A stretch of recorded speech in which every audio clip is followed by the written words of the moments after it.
لو انت بتحب افلام الزومبي يبقى الفيلم ده هيعجبك. بس قبل ما نبدأ، لو لسه مشتركتش في القناة انزل بسرعة وشرفنا باشتراك في القناة، ويلا نبدأ. تيجي فيلمنا النهاردة مع الدكتورة زويا، الطالبة في كلية الطب، واللي بتكون واقفة في المشرحة مع مجموعة من زمايلها، والدكتورة بتشرح لهم وبتسألهم لو حد يعرف سبب حالة الوفاة اللي قدامهم، ومحدش بيعرف فيهم السبب إلا زويا، وبتكون الوفاة بنوع من فيروس الأنفلونزا الموسمية.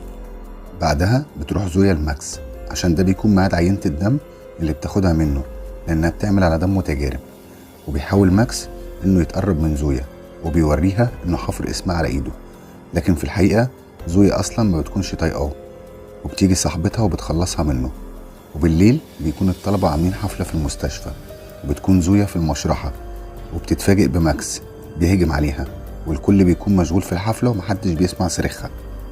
وفجأة بتقوم الجثة اللي كانوا بيشرحوها بالنهار وبيهجم على ماكس وبيعضه، وبتخاف زويا وبتهرب من المكان. ولما بتوصل لزمايلها بتصرخ فيهم وبتقول لهم اللي حصل، بس محدش بيبقى مصدقها، لحد ما فجأة الدكتورة بتاعتهم بتتحول هي كمان وبتهاجمهم، وبيجي كمان الزومبي الأول وبيفضلوا بيعضوا فيهم. بتستغل زويا الوقت وبتهرب من الشباك. بعدها بتظهر زويا في مختبر تابع لحماية الجيش، وبنعرف إن البلد كلها اتحولت لزومبي، والمجموعة اللي نجت عايشة في المختبر ده. بتكون زويا هي الدكتورة الوحيدة في المختبر. وبتيجي ست لزويا بتقول لها إن بنتها سخنة وتعبانة، وبتطلب منها إنها تروح تكشف عليها. ولما بتشوف زويا البنت بتعرف إن عندها فيروس معدي وحالتها خطر، وبتروح زويا لقائد المعسكر وبتحكي له الموضوع، وبتقول له إنها لازم تروح معملها القديم علشان تجيب العلاج من هناك. وفي البداية بيرفض القائد، بس بيضطر يوافق لما زويا بتقوله إن ده الحل الوحيد ومفيش حل تاني. وفعلا بيبعت معاه فريق من جنوده وبيتحركوا بره المعسكر. وفي الطريق الدنيا بتكون هادية، لكن فجأة عربية من اللي معاهم بتعطل، بيضطروا إنهم يقفوا علشان يصلحوها. وبيكون الموضوع صعب وبيستمروا في التصريح لحد ما الدنيا بتظلم عليهم، وبيبدأ الزومبي يحس بوجودهم، بس هم بينتهوا ويتحركوا في آخر لحظة.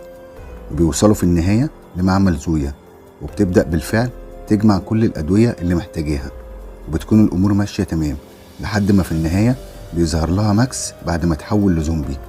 وبتطلع زويا تجري على الفريق وبيهاجمهم الزومبي من كل مكان، لحد ما بيتصاب واحد من أفراد الفريق، واللي بيضطروا إنهم يسيبوه ويهربوا من المكان.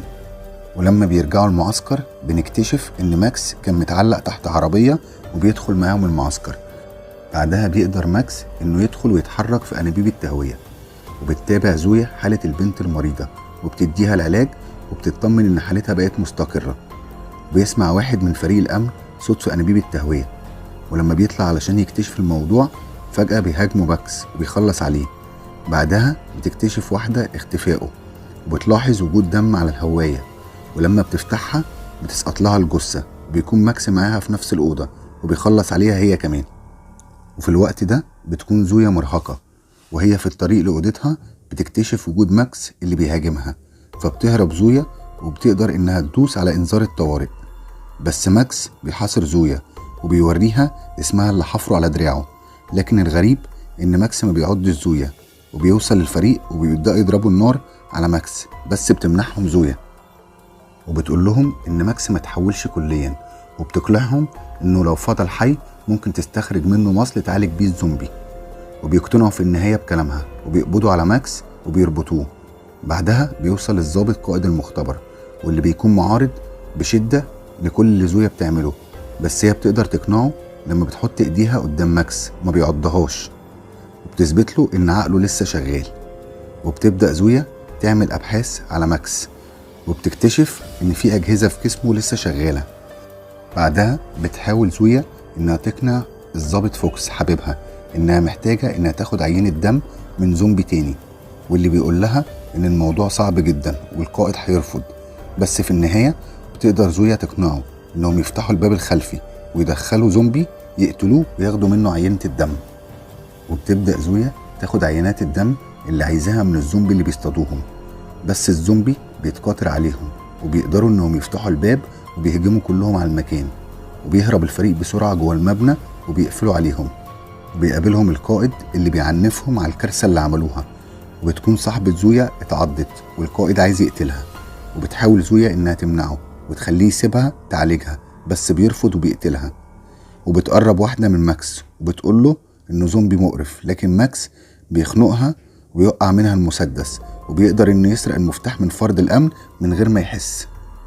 وبتكون زويا موجودة بتكمل تجاربها في المعمل، وبيهجم عليها ماكس اللي بيكون قدر انه يفك نفسه بالمفاتيح اللي سرقها من فرد الامن. وبتخبطه زويا بمادة حارقة من المعمل في وشه، وبتقدر انها تهرب وتضرب انذار الطوارئ. وبتكون ام البنت المريضة اتحولت لزومبي هي كمان. بعدها بيموتها ماكس وبينقذ البنت علشان يساوم بيها زويا. وبيكون المكان بقى فوضى والزومبي في كل مكان وبيقتلوا في الناس.